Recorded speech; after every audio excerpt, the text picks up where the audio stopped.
శ్రీమాత్రే నమ. జయ గురు దత్తాత్రేయ నమ. ఈ వీడియోలో మనం ధనుస్సు రాశి వారికి జూన్ 15 నుంచి 21 మధ్యలో జరగబోయే వార ఫలాలు పరిశీలిద్దాం. మరి ధనుస్సు రాశి వారికి రాశిని గురువు, రవి, బుధ 3 గ్రహాలు సప్తమ స్థానంలో ఏర్పడి రాశిపై తన వీక్షణ జరుగుతుంది. అంటే భాగ్య రాజ్యాధిపతులైనటువంటి రవి బుధులు కలియడం వల్ల జాతకుడికి తనలో ఉన్నటువంటి సామర్థ్యానికి తగు విధమైనటువంటి గుర్తింపు, పేరు రావడం జరుగుతూ ఉంటుంది. ఈ యోగం సప్తమ స్థానంలో ఏర్పడడం వల్ల మీరు ఒక ప్రాంతం నుంచి వేరే ప్రాంతానికి మీ యొక్క వ్యాపార విస్తరణ కానీ, మీ యొక్క వృత్తి వ్యవహారాలు వేరే ప్రాంతానికి కూడా విస్తరింపజేయడం వల్ల అక్కడ మీకు నేమ్ అండ్ ఫేమ్ లాంటివి వచ్చే అవకాశం ఉంది. కొంతమంది ఈ సమయంలో అయితే విదేశ ప్రయత్నాలు చేయడం, విదేశంలో కూడా మీ యొక్క విద్య కానీ, వ్యాపారం కానీ, వృత్తి కానీ చేపట్టడానికి అనుకూలత ఏర్పడుతుంది. ఇక్కడ విదేశం అన్నప్పుడు ఏంటంటే ప్రతి ఒక్కరూ విదేశం అంటే అమెరికా లేదంటే కెనడా అనుకుంటూ ఉంటారు. విదేశం అంటే మన సంస్కృతి కానిది. మన తెలంగాణ ప్రాంతం అంతా ఒక సంస్కృతి పాటిస్తూ ఉంటాం. అదే ఒరిస్సా ప్రాంతం మనం వెళ్ళినప్పుడు అక్కడ డిఫరెన్స్గా ఉంటుంది. రాజస్థాన్ వెళ్ళినప్పుడు అక్కడ ఒక విధంగా ఉంటుంది. అంటే మన ప్రాంతీయం కాకుండా వేరే ప్రాంతం వెళ్ళటం, లేదంటే మన బార్డర్ దాటి వేరే బార్డర్ చెందడమే జ్యోతిష్ శాస్త్ర ప్రకారం విదేశీయానం, పరదేశ గమ్యం ఇవి వర్కౌట్ అవుతుంటాయి. అందువల్ల ఇతర ప్రాంతంలో మీ యొక్క కార్యకలాపాలు నిర్వహించడం వల్ల అక్కడ మీకు ఇక్కడ కన్నా ఎక్కువ ప్రాముఖ్యత లభిస్తూ ఉంటుంది. సో ఏదేదైనా ధనుస్సు రాశి వారికి పుట్టిన ప్రాంతం, సొంత ప్రాంతం, వారి తల్లిదండ్రులు ఉన్నటువంటి ప్రాంతంలో కాకుండా వేరే ప్రాంతానికి మైగ్రేట్ అయినప్పుడు మాత్రమే వారి యొక్క లైఫ్ సక్సెస్, ధన సంపాదన ఇవన్నీ కూడా అనుకూలంగా ఉండడం జరుగుతూ ఉంటుంది. సో అందువలన ఈ సమయాన్ని బట్టి మీరు ఎక్కడ మీ వృత్తికి టాలెంట్ ఉందో, ఎక్కడ మీ వృత్తికి గుర్తింపు ఉందో అక్కడికి మీరు వెళ్ళడం వల్ల మీకు చాలా వరకు మీ యొక్క ఆర్థికాభివృద్ధి ఉంటుంది, వ్యక్తిగతంగా డెవలప్మెంట్ కూడా ఉంటుంది. అంటే సప్తమ స్థానం మీ భార్య లేదా భర్తకు చెందింది కాబట్టి మీరు ఒకవేళ యాక్టివ్గా లేకుండా ఉంటే మీ యొక్క భార్యకు కానీ లేదంటే మీ భర్తకు కానీ ఇటువంటి అవకాశం రావడం జరుగుతూ ఉంటుంది. అలాగే వివాహ ప్రయత్నాలను చేసినప్పుడు కూడా ఒకేసారి 1-2 వివాహ సంబంధాలు రావడం కానీ, ఒకేసారి 1-2 ఉద్యోగాలు రావడం కానీ ఈ సమయంలో జరుగుతూ ఉంటుంది. సాధారణంగా ఈ ధనుసు లగ్నం వారికి, ధనుసు రాశి వారికి కూడా ఏదైనా అవకాశం వచ్చినప్పుడు మల్టిపుల్గా 2-3 రావడం జరుగుతుంటాయి. అందువల్ల దాన్ని నిర్ణయించుకోవడంలో సరైన నిర్ణయం తీసుకోవడం మంచిది. అలాగే కొన్ని కొత్త పరిచయాలు, కొన్ని కొత్త బంధాలు, అనుబంధాలు కూడా ఏర్పడడం జరుగుతూ ఉంటుంది. సో ఏదైనా మరి ఈ రాశి వారికి నిర్ణయించుకోవడం అన్నది మీ యొక్క తెలివితేటలపై ఆధారపడి ఉంటుంది. దాని తర్వాత ఈ అర్ధాష్టమ శని ప్రభావం వల్ల మీకు బాధ్యతలు చాలా వరకు పెరుగుతాయి. మీ కుటుంబంలో ఇతరులు చేయవలసిన బాధ్యతలు కూడా మీ మీద పడడం వల్ల అధికమైనటువంటి ఆర్థిక ఒత్తిడికి లోనవడం, మానసిక అశాంతికి గురవడం జరుగుతూ ఉంటుంది.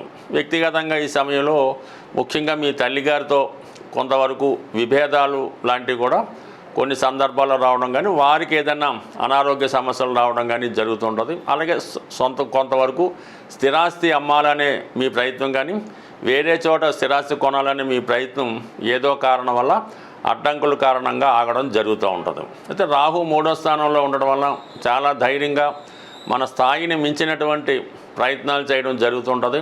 అలాగే అటువంటి అవకాశాలు కూడా రావడం జరుగుతూ ఉంటుంది. సో ఏదైనా మీ యొక్క ప్రయత్నంలో చాలా వరకు ఎక్కువ సామర్థ్యం కలిగినట్టు, హోదా కలిగిన వ్యక్తులు మిమ్మల్ని ప్రోత్సహిస్తుంటారు.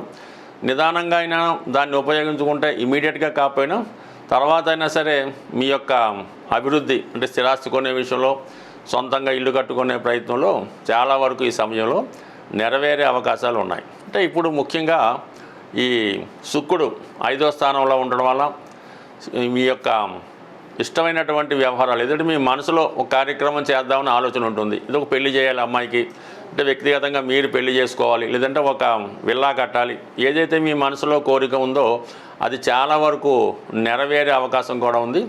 ఇక భాగ్యస్థానంలో ఉన్నటువంటి కుజ కేతువులు కూడా ముఖ్యంగా పిల్లల యొక్క అభివృద్ధి మీకు చాలా వరకు చాలా ఇంప్రూవ్మెంట్గా మీరు ఆశించిన దానికన్నా వారి యొక్క అభివృద్ధి చాలా ఎక్కువగా ఉండే అవకాశాలు ఉన్నాయి. బట్ ఏదైనా ఈ ధనుస్సు రాశి వారికి ప్రస్తుతం ఉన్నటువంటి గ్రహస్థితి చాలా అనుకూలంగా ఉండడం, సో ఏదైనా మీ యొక్క వ్యాపార విస్తరణ కానీ అలాగే విదేశ ప్రయత్నాలు కానీ చాలా వరకు నెరవేరుతాయి. విద్యార్థులకి ఇది చాలా మంచి అవకాశం అన్నమాట. మీరు గతంలో కొంతకాలం పాటు మధ్యలో విద్య ఆగి ఉన్నా అది వ్యక్తిగతంగా మీరు కానీ మీ యొక్క సంతానానికి కానీ మళ్ళీ విద్య కంటిన్యూ అవ్వడం జరుగుతూ ఉంటుంది. కొత్తగా మీరు ఆల్రెడీ ఉన్నటువంటి సబ్జెక్టుతో పాటు వేరే డబుల్ డిగ్రీ లాంటిది నేర్చుకోవడానికి అవకాశం ఉంటుంది. అలాగే ఎవరైనా ఎక్కువగా సంతానం కొరకు ప్రయత్నం చేస్తున్నటువంటి దంపతులు ఎవరైనా ఉంటే ఈ సమయంలో సంతానం కొరకు మరి వైద్య విధానం ద్వారా ప్రయత్నం చేస్తే మరి అది కూడా సక్సెస్ అయ్యే అవకాశం ఉంది. అంటే గురువు లగ్నాన్ని వీక్షించినప్పుడు ఏ ప్రయత్నం అన్నా నెరవేరుతూ ఉంటుంది. ఎస్పెషల్లీ మన ధనుసు రాశి వారికి ఏమైందంటే గురువు శని కలిసి ధనుసు రాశి మీద దృష్టి పడుతుంది. సహజంగా 9వ రాశి అయినటువంటి ధనుసు రాశి మీద ఈ 2 గ్రహాలు దృష్టి పెట్టడం వల్ల వ్యక్తిగతంగా మీలో ఇమేజ్ పెరుగుతుంది, కాన్ఫిడెన్స్ పెరుగుతుంది, ధైర్యం పెరుగుతుంది. అందువల్ల చేపట్టిన ప్రతి కార్యక్రమంలో సంపూర్ణ విజయం లభించే అవకాశం ఉంది. మరి ఈ రాశి వారు ఈ సమయంలో వారి అభివృద్ధి కొరకు చేసుకోవాల్సినటువంటి రెమెడీ పరిహారం ఏంటంటే సూర్యభగవానుడు. ఎప్పుడన్నా సరే ధనుసు రాశి వారు భాగ్యాధిపతి అయినటువంటి సూర్యభగవాన్ని ప్రత్యక్షంగా పూజించుకోవడం వల్ల మీ తండ్రి సమానమైన వ్యక్తులను కానీ గురువులను కానీ సత్కరించి వారికి ఏదో విధంగా సంతృప్తి పరిస్తే మీకు ఈ వారంలో ఈ ధర్మ కర్మాధిపతి యోగ్యం భాగ్య రాజ్యాధిపతి యోగం అనుకూలించి ఏదో ఒక ఉద్యోగపరమైనటువంటి అభివృద్ధి ఈ సమయంలో కలిగే అవకాశం ఉంటుంది. స్వస్తి. ఇప్పుడు ఉన్నటువంటి ఈ గ్రహస్థితి కోసం ఆర్థికపరమైనటువంటి అభివృద్ధి కోసం అప్పులు రుణాలు ఏవైనా ఉంటే అవి తీరడానికి ఒక చక్కని రెమెడీ మీకు ఈ వారం చెప్పడం జరుగుతూ ఉంటుంది. అన్ని రకాల ఆర్థిక సమస్యలకి, భార్యాభర్తల మధ్య ఉన్న విభేదాలకి, అన్నదమ్ముల మధ్య ఉన్న సమస్యలకి, రుణాలకి కూడా కుజుడు కారణమవుతూ ఉంటాడు. ఈ కుజుడు కేతువుతో కలిసి ఉండడం వల్ల ఈ సమస్య మరీ ఎక్కువగా రావడం జరుగుతూ ఉంటుంది. ఈ 2 గ్రహాలు కూడా మనకి సింహరాశిలో కలిసి ఉన్నాయి.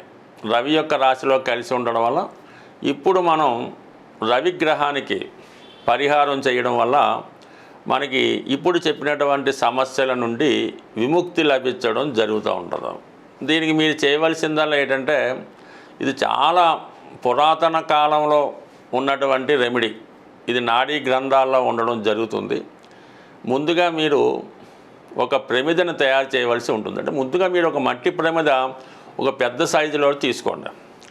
దాంట్లో బియ్యం పిండితో చలిమిడి చేయవలసి ఉంటుంది. అంటే బియ్యం పిండిలో మీరు ఆవు పాలు, పంచదార, కొద్దిగా నెయ్యి కలిపి చక్కగా చలిమిడి, అంటే పూర్వకాలంలో చేస్తుండేవారు, ఆ చలిమిడి తయారు చేసి ఆ చలిమిడితో ఈ ఏదైతే మట్టి ప్రమిద మనం తీసుకున్నామో ఆ మట్టి ప్రమిదలో ఈ చలిమిడితో ఇంకొక ప్రమిదలాగా తయారు చేయవలసి ఉంటుంది. అంటే అది మనకు సులువు అవుతుంది అన్నమాట. ఈ ప్రమిదలాగా తయారు చేసి కొద్దిగా గట్టిగా ఉన్నట్టు ఉంటుంది. దాన్ని యాసిడ్గా ప్రమిదలాగా తయారు చేసి అందులో మీరు చక్కగా కేవలం పత్తితో చేసినటువంటి ఒత్తులు, అంటే గుడ్డ గడ్డి కాకుండా కేవలం పత్తితో చేసినటువంటి ఒత్తులు ఒక 2 తయారు చేసి వాటిలో మళ్ళా శ్రేష్టమైనటువంటి ఆవు నెయ్యితో ఆదివారం రోజు ఈ రెమెడీ చేయవలసి ఉంటుంది. ఆదివారం రోజు తూర్పు దిక్కు వెలిగేలాగా, అది ఎక్కడ పెట్టినా పర్లేదు, ఒక శుభ్రమైనటువంటి ప్రశాంతమైనటువంటి చోట్లో పెట్టచ్చు.